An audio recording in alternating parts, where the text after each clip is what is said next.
May the words of my mouth and the meditations of our hearts be ever acceptable in your sight, O Lord, our strength and our Redeemer.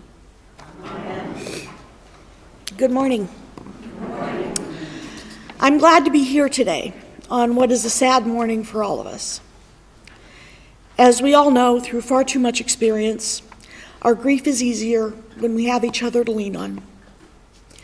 And today's readings have something important to teach us as we go through this loss and support Reverend Joe together. When we look at the reading from Isaiah, we find a promise. As the rain and the snow come down from heaven and do not return there until they have watered the earth, so shall my word that goes out from my mouth. It shall not return to me empty, but it shall accomplish that which I purpose and succeed in the thing for which I sent it. God's word will not fail to do what it came here to do. The passage from Romans tells us what that job is: transforming us from people who are in the flesh, the realm of sin and death, to people who are in the life and peace of the Spirit. Okay, great. God has promised to work this change in us, and it is going to be wonderful. Fantastic. Then we get to the gospel reading, the parable of the sower, and it gets complicated. Jesus tells us in this story that the word does not find the same reception everywhere it goes. Some people aren't able to understand it. Some seem to get it right away and flame up with excitement, but there is no foundation to their faith, and it withers away quickly. Some people are so weighed down by their attachment to the good things of this world, or so beaten down by the bad and sad things, that they just can't embrace the word or can't even stand to listen to it. And then there is the good soil, the people who embrace the word and give it the environment it needs to produce good fruit. I'm pretty sure I'm not the only person here who can claim to have been every one of these types of soil at different times of my life. Am I wrong about that? There have been times when I've encountered the word and been confused or even angered by it. When I was a teenager, I had the experience of being born again, feeling passionate faith surge through me like fire, only to fizzle out because I had made this decision based on a need to fit into the community around me, rather than because my heart was called to it. And then there's the thorny soil.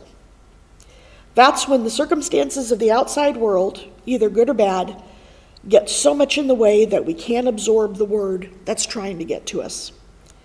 That's where I feel I am today. Probably some of you do too. I've been in thorny soil many times before, during times of loss, times of stress, times of fear. When I experience an episode of my anxiety disorder that makes it past the medicinal barrier that's supposed to keep it in check, one of the worst parts of the experience is feeling like even God can't reach me through the fear. For some people, their desire for the good stuff in this world, like money, success, fame, authority, what Buddhists call attachment to impermanent things, stands between them and the word. And I suppose theoretically that an overwhelmingly wonderful experience like winning the lottery might blind you to the need for the word in your life. I'm not sure about that last one though, so I will give it a try if God is interested. And then I will let you know what happens. Given how often I am less than good soil, I have trouble sometimes trusting that the word will complete its work in me. Maybe I just wasn't the right soil at the right time. So how do I reconcile the promise of Isaiah that the word will not fail with this parable that describes how sometimes it fails? What encouraged me when I get to this point in the sermon writing process of thoroughly depressing myself was thinking, wait a minute.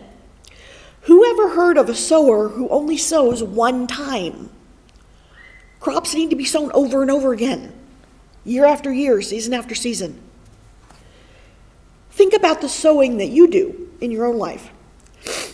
As a parent, I am constantly supplying guidance, compassion, boundaries, education, understanding, money, in a word, love, to my children. They are my field. Sometimes stuff takes root, sometimes it doesn't. I rejoice when I can see that a lesson I've been teaching has sunk in. But when it doesn't, I don't just stop. I try again. I find a new method of delivery. I try a different kind of encouragement. No matter what return I do or don't get, even if I never get the result I'm hoping for, I keep loving them anyway. I'm the mom. It's my job. Can't not do it.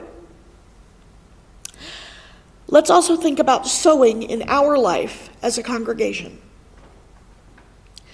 We at St. Francis have been through the experience of loss so many times. It's very easy to start thinking, what is the point? When faced with the reality of our mortality as individuals and as a parish, it's only logical to think, why bother? Why keep trying new things? Why keep doing outreach projects? Why keep developing relationships with other congregations? Why even keep showing up every Sunday? Because we at St. Francis are sowers. It's our job. We can't not do it.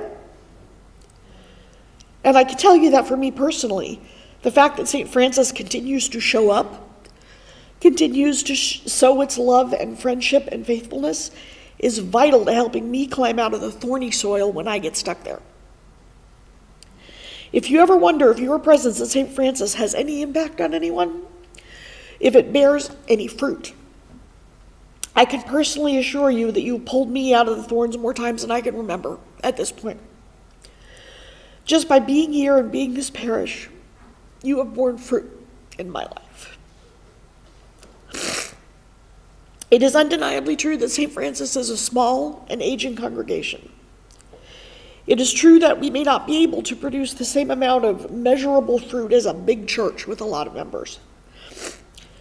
But as the gospel reading assures us, we are not in competition here. Soil that bears fruit bears it in different times at different amounts. It's not about comparing totals of dollars donated or meals served or missions served. It's about hearing the word and allowing it to bear the fruit that it is supposed to bear in this parish at this time with this congregation. Rather than worry that we are not good enough soil, we need to have faith that the word will complete its work in all the soil at the time and for the purpose that it intends. Romans 8 tells us that we are not in the flesh, we are in the Spirit. In the big picture sense, this is true. But in day-to-day living, it's really more like having one foot in each of two worlds. As long as we are in these physical bodies, we have to deal with flesh and with all the problems and sorrows that go with it. The world doesn't just stop happening to us once we embrace the Spirit. We still have to think about money. We still have worldly work to do. We still have people depending on us to do things and provide things. We still get sick and hurt. We still lose people we love. No matter how eagerly we receive the Spirit into our hearts, we still sometimes will be angry, lonely, sad, worried, and miserable. So what do we do with that? We remember the promise. The word will do what it was sent to do. And we choose to focus our attention and energy on the world, the Spirit, on the foot that is planted in the good soil.